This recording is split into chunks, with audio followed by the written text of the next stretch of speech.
Hello, everyone. Welcome to the JAM Yearbook. I am Matt. My partner in crime is Jim. Today, we are going to be talking about the Rock and Roll Hall of Fame. How much do we hate it? Why do we hate it? Let's discuss next. Okay, everybody, welcome back. I'm going to say to Matt, hate is a very strong word that he just started out with. Okay, I went for clickbait, Jim. Yeah, I understand. So we're not going to go down that hate route necessarily, but we may have a lot of criticism on the show while we're talking about the Rock and Roll Hall of Shame. Yeah, Hall of Shame, as I was about to say. But okay. That's safe for like Vanilla Ice, though, Hall or of something. Inconsistencies, yeah. Milli Vanilli, Hall of Shame, yeah. Oh, boy, that's I was going to say, that's probably not a one-band thing. So. Or like bands like dudes have been caught doing sketchy things that are bad, arrested, murderers, pedophiles. They're in the Hall of Shame. So that'd be really pretty big. Well, we won't go towards anybody who's not really actually. Big. Wait, don't we have prisons scattered across the country? Couldn't those ones serve they probably could. as one of those? Yeah. Okay, let's get off the dark subject here and we'll go forward. Sorry, my bad. It's okay. You know how I am. Yeah, Squirrel. We'll go into the Hall of Fame. So we've talked about this in our audio episodes, how Matt and I have this really awkward objection to the Rock and Roll Hall of Fame for different reasons, not necessarily because we disagree with everybody who's inducted or the reasoning behind the Rock and Roll Hall of Fame, because there is something that's very special about having a tremendous career in music that Matt and I have a big amount of respect for. Mm-hmm. I think we both agree. But I think that we have some issues with some of the nominations, the process, people that have gone in, people who haven't gone in, and why all of those circumstances kind of make it a farce for us. Is that fair to say? Yeah. It's because it's never really defined why people, groups, whatever, get into the Hall of Fame. I agree. You can get caught up with equating it to the Grammys, where it's a popularity contest, and the Hall of Fame isn't that. Mm-hmm. The Hall of Fame really, when I actually look through the people that are in it, they do strive for performers who maybe have more of a cultural significance to their music, not just a flash in the pan or a peak. I agree and I disagree, because I went through every single year, and then I looked up and I read some articles about who's not been admitted and who belongs and who doesn't belong. Mm-hmm. And I came across some names looking through the list, and it wasn't even necessarily about peaking. And we talked about this in our messages back and forth preparing for the show. Bands that had a hot moment compared to bands who didn't necessarily have any record sales or didn't have the same, like they were one-hit wonders. They didn't have the same thing going on. And they're so one of the artists, just going through everything and thinking about bands just like this guy that I came across was Del Shannon in the Rock and Roll Hall of Fame. Yep. Okay. I know Runaway and no other song by Del Shannon. Correct. Same. But at the same time, he went in the same year as Billy Joel. And there wasn't part of me that couldn't help but think, but I bet you Billy Joel knows 5 Del Shannon songs. Yeah, that's Billy Joel. Yeah, but the thing is that like we are basing who belongs in the Rock and Roll Hall of Fame based generationally upon us, ourselves. I'm sure that anybody, 20, 30 years older than us, we're in our 50s. Go to a 70-year-old and ask them, and they're going to probably pick a lot of 70s bands and such. And then as we start moving forward, more people will be accepted. I mean, look, I gave the argument to you because we talked about, should it be record sales? Should it be influence? And I don't really know the answer to that, because I see bands out there with massive record sales who are in the Rock and Roll Hall of Fame, who I can't really say have been a massive influence.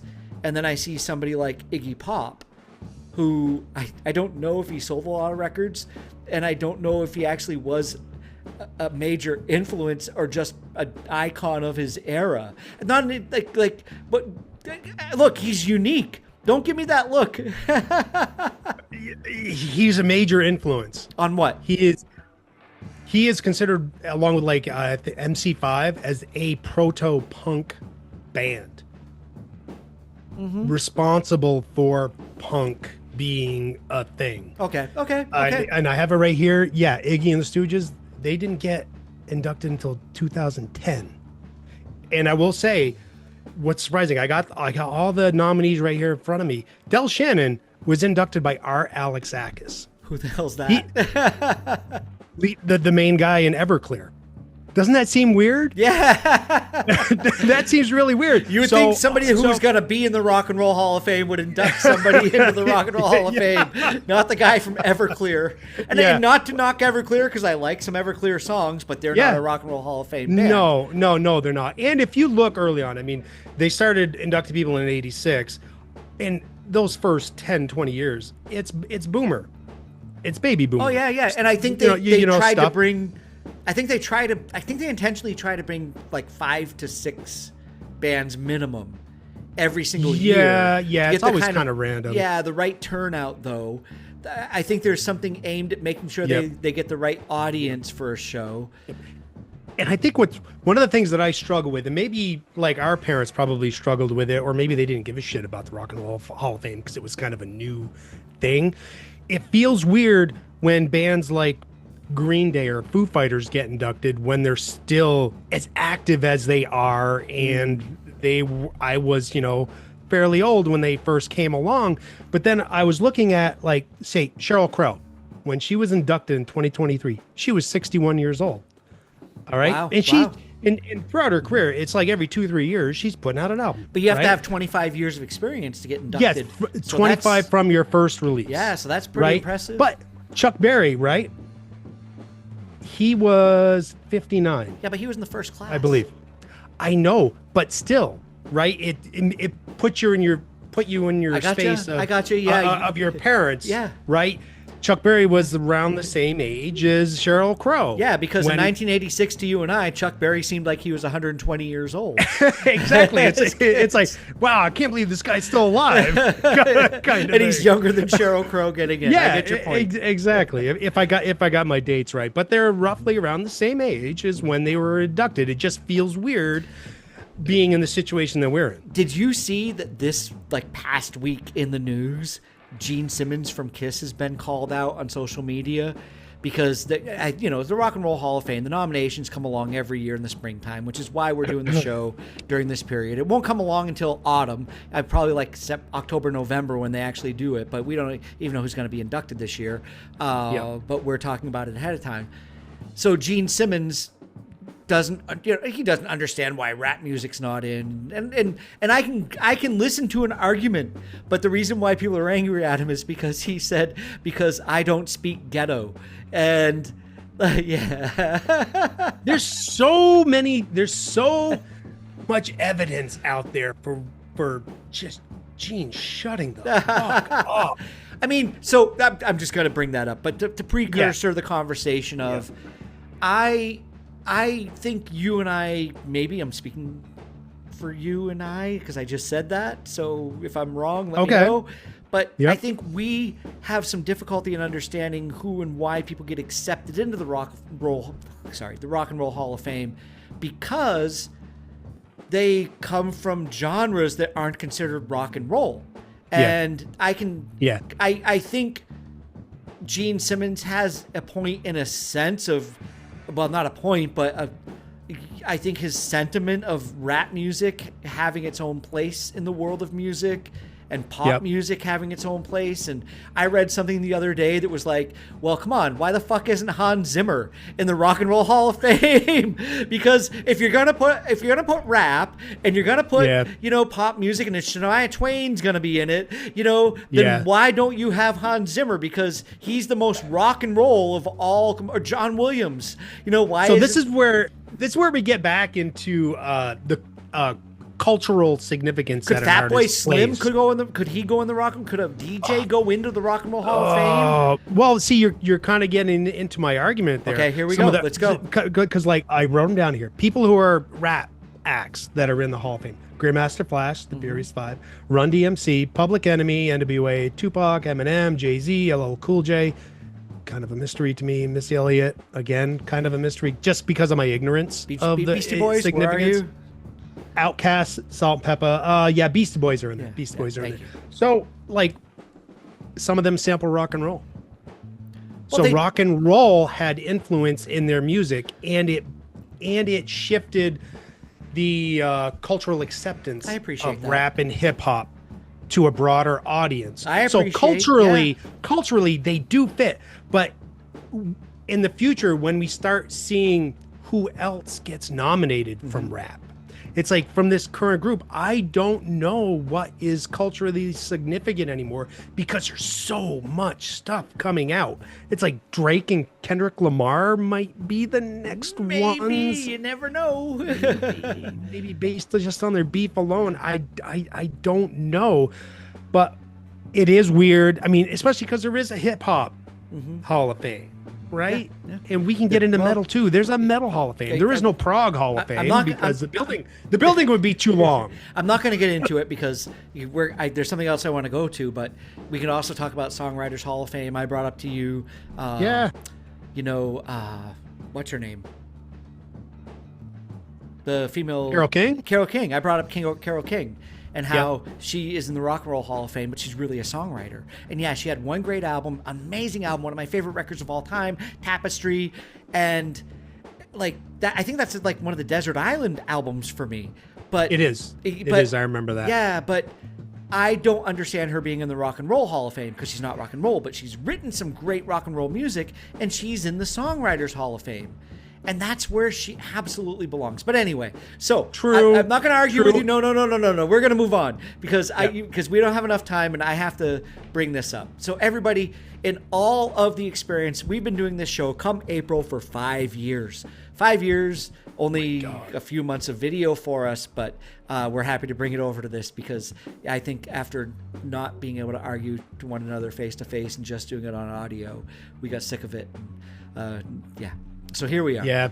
Matt, in all of the time I've done the show with you, you have never written as many notes as you have written for why Phil Collins belongs in the Rock and Roll Hall of Fame. And this is all. There are no other notes for this show. Matt just wrote this. This should be his. So Matt, now's your moment. Here's your soliloquy of Phil Collins. Yep. Why does he belong in the Rock and Roll Hall of Fame? Over to you, buddy. I'm going to have to synopsize this because it is kind of in bullet format. So Genesis inducted 2010. Do they get in without Phil Collins? Right? So let me see. Duke, 1980, Misunderstanding. There's some good songs on there from their start. But it's prog. Yeah, until like the Duke time frame, and then there were 3 where they kind of shifted more towards shorter form. Okay, I'm not. And then songs like "I Can't Dance" should be why they should never be allowed. But anyway, move along. Yeah, but come on, Carole King's got a ton of those songs to rationalize why she shouldn't be in. She played them on fucking piano, not on synthesizer and. Okay, so put Ben Folds in. Thank you. Okay. All right. So 8 Grammys. All right. And yes, we do think the Grammys are a load of horse shit. Okay. But we also think the Hall of Fame can be a little bit controversial, or maybe not controversial, but a little bit inconsistent. We do, we've established that. So it kind of applies here. So 85 best vocal performance against all odds. Kind of odd that was his first one, but it was. Now. Great song. Okay, terrible singing. Yes. 1986, 5 wins, all off of No Jacket Required. Album of the year, best pop vocal performance, best rock performance. So you get a crossover there, obviously about pop and rock. Yep. Crossover there. Producer of the year, non-classical, so it shows him winning Beyond Performer. And then 1988, Genesis, Invisible Touch, best pop performance by duo or group. Another one, yep. With vocal. So you see the evidence there of a solo performer and within a group. And dual inductees are very rare. Eric Clapton got 3. That's fucking weird. We can argue about Cream. 1991 best music video for Another Day in Paradise. Yeah. Hey, I get it. I get it. We don't like the song. It feels a little preachy, whatever. And the style is just not mine, but it's a win. It's not Michael Jackson level of domination, but there is a short window where he's there, right? You want to put his peers. I would say Michael Jackson, Phil Collins, Prince, Madonna, Whitney. They're all about the same number of total wins, around that 5 to 8 range. But within the 85, 91, where Phil Collins is peaking, he kind of wins out. Okay. Michael Jackson aside, right? So on the production side, you have Just Alone in the Air Tonight. Okay. The gated reverb sound, while he didn't necessarily invent it, but he put it out there, and everybody knows that. You take this really kind of eerie, creepy song, and then it comes in with that drum fill, which is it's anger. Yeah, but not just the drum fill. He invented the type of reverb snap that was used on drum kits. Oh, he was involved. He was involved. It was with Peter Gabriel and somebody else. But he had a big part in that sound being amplified for everybody else to use. And he changed. This is where the argument. I'll say where his cultural resonance is in that gated drum sound. That's what I'm saying. That is it. That changed. Sorry, I used the wrong word, but it's the gated drum sound was his absolute influence on all of 80s music. Exactly. It was. And not only that, how many times has it been sampled in the rap and hip hop community? And hands down. Even today, you'll still see things about it. So. Hands down, that alone, I would think, deserves serious consideration for a nomination in the Hall of Fame. All right. So I appreciate that. My only argument, and we're not going to go any further, is going to be... How dare you handcuff me? I've seen the extra notes you put on here. I'm like, when did this come in? We got to go to this next. So... that's just for me to read, so I kind of refresh my memory. Gotcha. There is nobody ever since Phil Collins that I could say, and I can't, to me, Phil Collins is not a one of a kind the way that other icons are, but he is, but he's not. There's something about him that is amazing, that he's great for what he does, but there's nothing that makes him rise that level above to the icon status. He's great, but he's not icon. I agree. And then I also think, since Phil Collins has come and gone, who has come along that has been influenced that shows us they want to be like Phil Collins? Exactly. Nobody. And that's where my argument completely falls apart, right? Nirvana's in for a reason. Yeah, they are. They are. Right? Mm-hmm. Phil Collins, and we had this thing like, it's a travesty that Huey Lewis and the News isn't in the Hall of Fame. Yeah, but did they really influence the direction of music? No, they were just hot for a few years. Yeah. They were hot for a few years, and we loved them dearly. And we were teenagers. So we're going to be biased. Prime time. Yeah. Prime time for us. So we get it. And maybe does that mean that we put a Hall of Fame nod higher than a Grammy nod because we don't remember the Grammy wins so much? Or maybe it's like a validation for us loving them? I think there's a lot of sentiment that goes along with it with certain people. Or maybe we just put too much importance on it. So I'm going to speed things along. And I'm going to just say my pick for snubs, Phil Collins, I understand yours, and you've got a great argument for it, so no worries, is a band that, hey everybody, Matt and I, we're not big Phil Collins fans. We're also not really big jam band fans. But I have to say Phish belongs in the Rock and Roll Hall of Fame. They play rock and roll music. They're a rock and roll band. And if, any band picked up the torch for the Grateful Dead after Jerry Garcia died, there's arguments for Widespread Panic, and I understand the people out there who enjoy their music, and they're a little less known in my opinion, but Phish immediately took over for 50, 60, 125,000 people showing up at a concert somewhere for something that was going on, the same way that the Grateful Dead used to do after Jerry had passed away. That crowd just kind of gravitated over to them, and they did well with it. They burnt out. It was difficult for them, and they had a big we're done, we're finishing in the early 2000s, and we're done. We're done. Yeah, but then they've come back, but very graciously and not in a very bad way. I think they've not done it in a way that discredits their leaving originally. They had personal issues going on at that time, and people know that are fans of the band. But they have continued to go on, and this is a band that's going to play around America until the day they decide to stop and fill arenas, and they sell out Madison Square Garden every New Year's Eve for like 5 to 7 nights. For like a full week, they play every single year at Madison Square Garden on New Year's Eve, and they sell it out. Yeah. And I don't understand. I get you. Why nobody wants them in that is a band that deserves to be in the Rock and Roll Hall of Fame. They know Phish exists because they inducted somebody. I don't know if it was Pink Floyd or I don't know, it wasn't Pink Floyd. I know they inducted, so they know they exist, and this could be part of the Rock and Roll Hall of Fame is pretty much U.S. centric. It is very U.S. Phish is U.S. I could argue about Oasis. Yeah, Oasis probably belongs in there because they will be. They're hands down. They will be. But it's a jam band, dude. It's a jam band. Prog suffers. Metal suffers. It's a jam band. I understand. Okay. But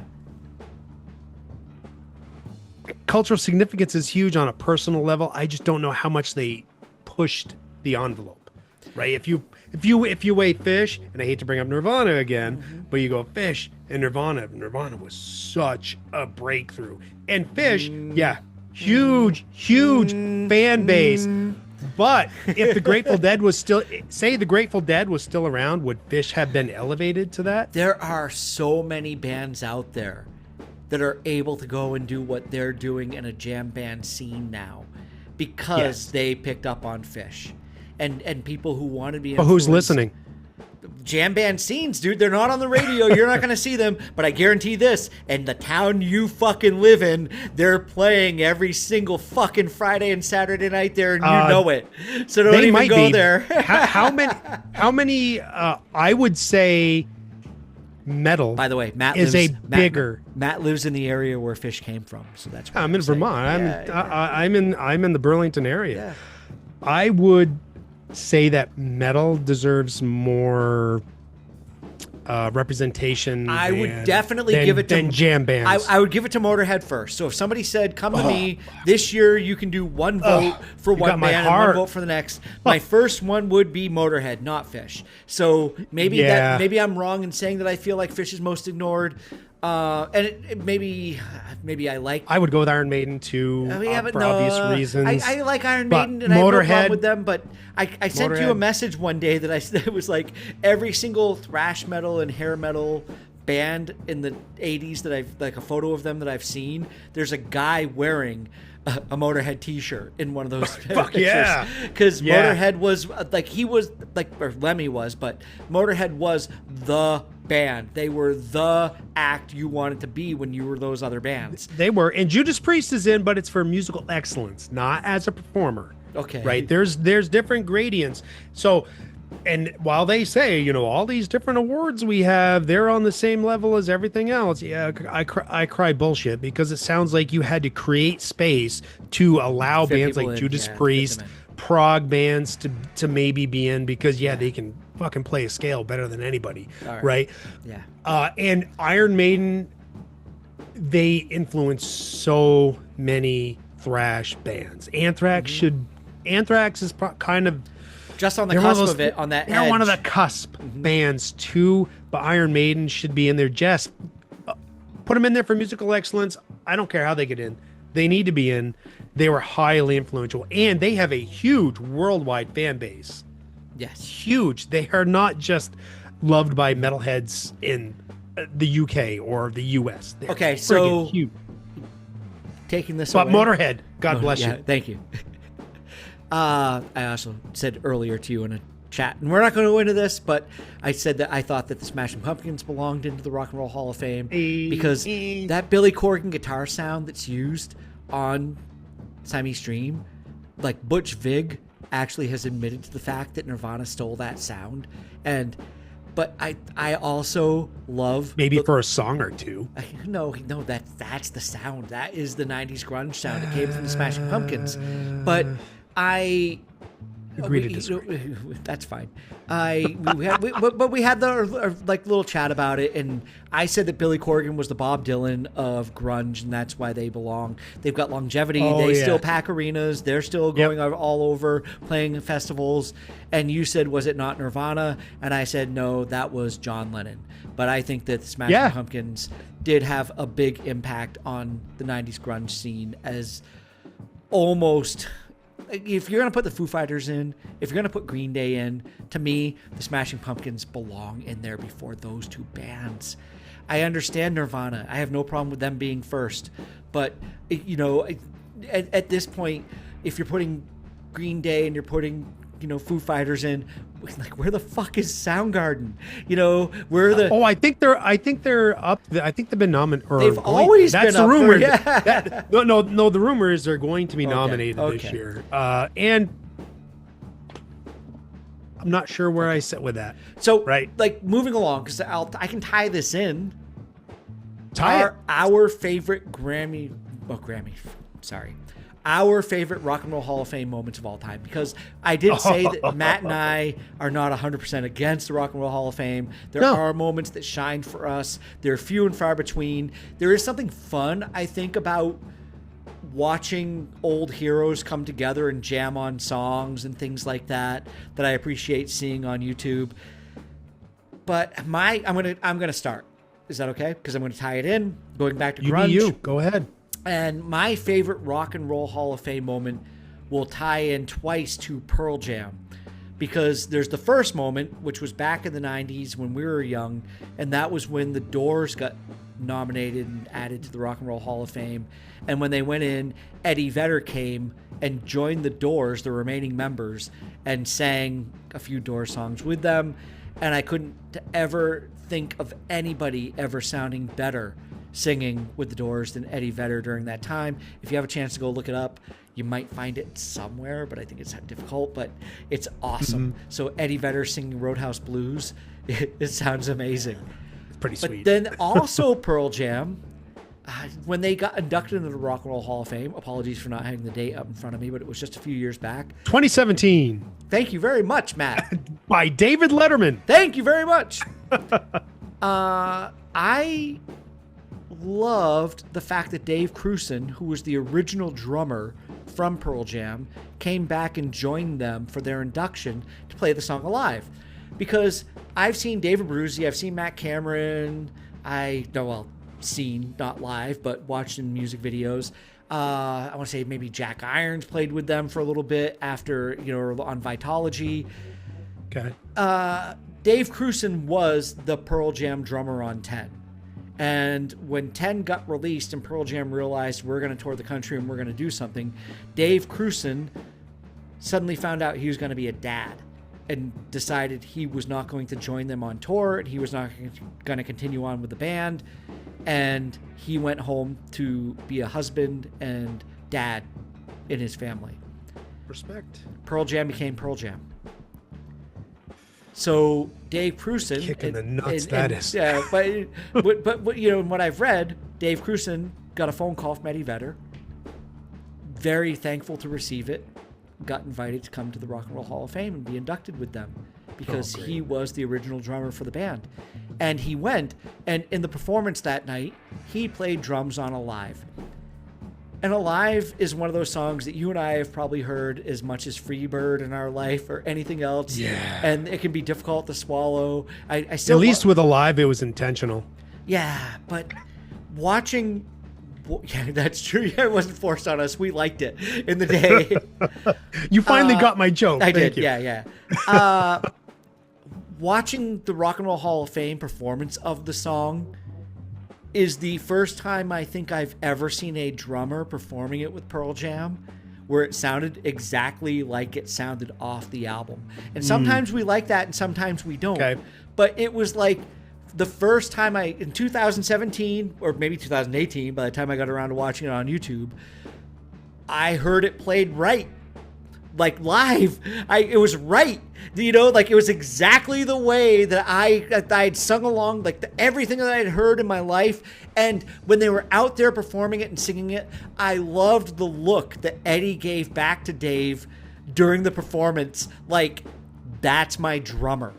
That and to know played it right, and to know what it's like to create music with somebody and to have that kind of bond. And then to go on and you play the same songs, you play music with other people, and that doesn't happen anymore. Eddie turned around and he had that look. That's my drummer. And yeah, like great moment for me. Loved it. Go look it up. I guess Matt knows. 2017. Yep. The Rock and Roll Hall of Fame. Matt, we're running out of time because we're running over on this show. Because you went on so much. So I'm going to be quick anyways, because this. So obviously Prince. Obviously. My guitar gently weeps. If you haven't seen that, go watch it. It's so great to see all these guitarists on the stage performing this song. And you can always, and when it pans to Prince, you can see this little glimmer, this little light in his eyes that you fuckers haven't seen anything yet. And then he absolutely knocks it out of the park. You know the story behind it? It is so beautiful. Do you know the story behind why he came out on the stage that day and did that? Go ahead. So Rock and Roll Hall of Fame, or not Rock and Roll, sorry, excuse me. That's what we're talking about tonight. That's beer, people. The Rolling Stone magazine Greatest Guitar Players of All Time list came out. And it wasn't on the list? It had 100 of the greatest guitar players of all time, and Prince wasn't on the list.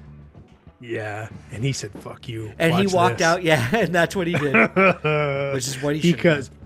Because words fail me to describe his mastery in that guitar solo, and everybody was just like, "What the hell is this?" Because they didn't expect it. Because they hear a song like "Kiss," right, and they're like, "Oh, you forgot the guitar solos I did in Let's Go Crazy and Purple Rain." Yeah, come on, man. Prince is a guitar god to me. He is. This was what gets lost on me with metal and some rock. The lack of playing with passion. And Prince makes that cloud guitar cry. It is so special. Go watch it if you haven't seen it. Go watch it. We'll post it on the Facebook page because we'll probably find it somewhere and use it to pitch the show. Oh, Jesus. Well, he's not around to sue us anymore. No, he's not. Because he would, even though I love you, Prince. I love you, Prince. No, but you're right. Maybe we'll put both examples. If I can find that Pearl Jam example, I'll put it out there as well. So, fair game. Yeah. Maybe we'll come and wrap around after the nominees come out and they get inducted next year, and we can do a backup show on this. I would feel fine revisiting this topic. I mean, it's something we could. I mean, they put new people in every year. We could come on a debate. Even when they put out this year's crop, it's February. They should be releasing the nominations pretty soon. Yep. We could come on and say, "Hey, do we think this is worthy of a nomination?" Mm-hmm. I mean, personally, I wouldn't take that credit away from anybody, but we can also add our personal connection with nominations. We can. All right, so let's wrap it up, and we will get to that point when the time comes. All right, we're gonna. Right? That's fine with me. I've got nothing left to say. me either. I'm just gonna have a sip of beer here. Unless people want to listen to us argue all night. I mean, coffee. Who belongs and doesn't belong, and we can't do that. Hey, if there is somebody you think belongs in the Hall of Fame, put it in the comments. Mm-hmm. We'd love to hear it. And we'd love to hear it, and I'll try. I'll be nice. I can just be, I don't know, acerbic or something. Especially, there's defensive barriers built up to protect my feelings. Okay, everybody, thank you for tuning in to the JAM Yearbook. It's been a lot of fun to talk to you tonight about the Rock and Roll Hall of Fame. Matt and I are going to discuss his feelings as soon as we go off camera. I'm sure my feeling. I only have one left, Jim. Oh, sorry about that. His feeling, I'm not feeling it. But hey. We really thank you all for listening and tuning in and watching us on YouTube. There's that whole like and subscribe button thing that's somewhere down below. If it's my camera or Matt's Please camera. Hit them all. We're not beggars for any of that stuff. We're not asking. We don't have any of that. I just begged. I just did this. Yeah, that's true. That's a beg. Please do it. Thank you. we will look forward to seeing you the next time we do the episode of the JAM Yearbook. I don't think it's decided yet, so it will be a mystery to you and to us too at this moment. Matt, say goodbye to everybody. Hey, bye everybody. Thanks for tuning in to the JAM Yearbook. We'll see you next time when we discuss whatever we feel like discussing. Peace, love, and podcast.